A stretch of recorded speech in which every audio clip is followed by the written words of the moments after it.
நேற்று நமது மார்க்கெட் வண்டி பிரேக் இல்லாம பள்ளத்துல விழுந்திருக்கு. நிப்டி 50 394 புள்ளிகள் சரிந்து 23,866 வண்டியை நிப்பாட்டி இருக்கு. இப்போ மார்க்கெட் இருக்கிற நிலைமைக்கு 23,800 தாங்குமான்னு பார்க்கணும். அது உடைந்தால் அடுத்த சப்போர்ட் 23,500 தான். வண்டி திருப்பி மேல போகணும்னா 24,000 இருந்து 24,200 லெவல்ல இப்போ பெரிய ஸ்பீட் பிரேக்கர், அதாவது ரெசிஸ்டன்ஸ் உருவாகி இருக்கு. பேங்க் நிப்டி சுத்தமா ஜீரோ ஆயிடுச்சு. 1,215 புள்ளிகள் பெரிய சேதாரமாகி 55,735ல ஆடி போய் உட்கார்ந்துருக்கு. கீழே விழுந்தா காப்பாத்த இப்போ 55,500 மட்டும் தான் உடனடி ஸ்பேஸ். அதுவும் உடைந்தால் 55,000 வரை போகலாம். மேல ஏறி வரணும்னா 56,000 தான் இப்போ பெரிய தடை ரெசிஸ்டன்ஸ். சென்செக்ஸ் 1,342 புள்ளிகள் பெரிய அடி வாங்கி 76,863ல ரத்த கிளறில முடிஞ்சிருக்கு.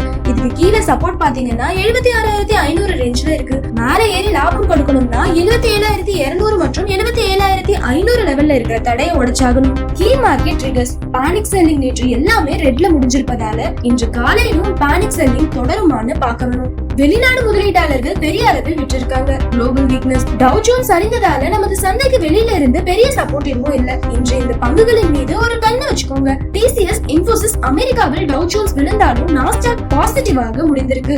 எனவே நமது ஐடி பங்குகள் மார்க்கெட்டை தாங்கி பிடிக்குதான்னு பார்க்க வேண்டும். ஜியோ பினான்சியல் சர்வீஸ் மார்க்கெட் எவ்வளவு சரிந்த நிலையிலும் மோட்டிலால் ஆஸ்வாலிற்கு ரூபாய் 320 டார்கெட் விலை நிர்ணயித்து பை ரேட்டிங் கொடுத்துள்ளதால இந்த பங்கில் ஏதேனும் பாசிட்டிவ் மூமெண்ட் இருக்குதான்னு வாட்ச் பண்ணுங்க. பேங்க் நிப்டி 1,200 புள்ளிகள் விழுந்திருக்கு.